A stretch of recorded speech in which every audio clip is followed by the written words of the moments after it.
Sebenarnya semua orang bila kita dilahirkan, kita ada buasir. Kalau perempuan, sebab yang paling kerap adalah pregnancy. Ada?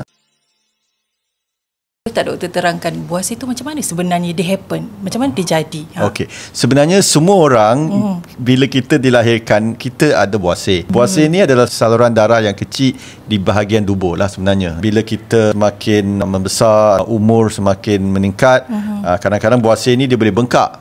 Atau saluran darah tu boleh bengkak. So bila dia bengkak, katakan disebabkan, kalau perempuan, sebab yang paling kerap adalah pregnancy atau kemahiran. Itulah I pernah dengar doktor dia kata bila kita bersalin tu kan, dia boleh keluar sekali. Yes, boleh. So pregnancy atau kalau selalu exercise, angkat barang berat, berat badan tinggi, semuanya ni banyak pressure dekat bahagian tubuh dan jadi saluran darah buasir ni dia boleh bengkak. Bila dia jadi bengkak, jadi bila najis, especially kalau najis tu keras, dia lalu tempat tu, dia akan menyebabkan pendarahan lah.